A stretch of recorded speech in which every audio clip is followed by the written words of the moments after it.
The poor doctor who became the village's hope. There was a young man named Khalid living in a small village. Despite his harsh circumstances, Khalid was ambitious and dreamed of becoming a doctor who would treat the sick for free. He worked in the fields during the day to support his sick mother and spent his nights studying by the light of an old candle. One day, Khalid sat with his friends and told them about his dream.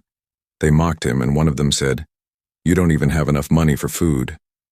How will you ever become a doctor?" Khalid smiled sadly and replied, "I may be poor, but I have faith and determination, and by God's will, I will achieve my dream." The road to the dream. Khalid continued to work hard and saved whatever money he could. He knocked on the doors of the villagers, seeking their help to continue his education, but everyone refused. One wealthy merchant told him, "Medicine is not for the poor. Find a job that suits you instead of chasing impossible dreams." These words hurt Khalid but didn't break his resolve.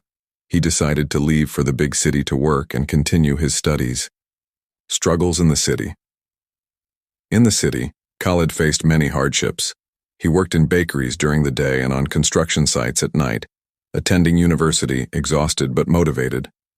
One day, his professor noticed his determination and asked, "What drives you to endure all this, Khalid?" Khalid confidently replied, "I want to be a source of hope for the weak and the needy." Impressed by Khalid's passion, the professor helped him secure a scholarship.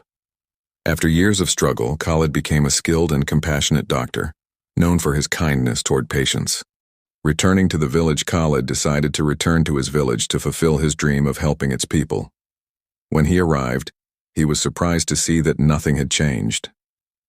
The rich were still arrogant toward the poor, and people continued mocking each other's dreams. Khalid started a small clinic in his mother's old house. He treated the poor for free and became a refuge for anyone in need. He even spent his own earnings on medicine for those who couldn't afford it. Divine justice. One day, the wealthy merchant who had mocked Khalid in the past came to him, asking for help to treat his sick wife.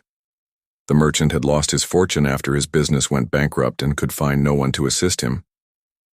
Khalid looked at him with forgiveness in his eyes and said, "Subhanallah, when I asked for your help, you refused and mocked me. But now, I am here to help you."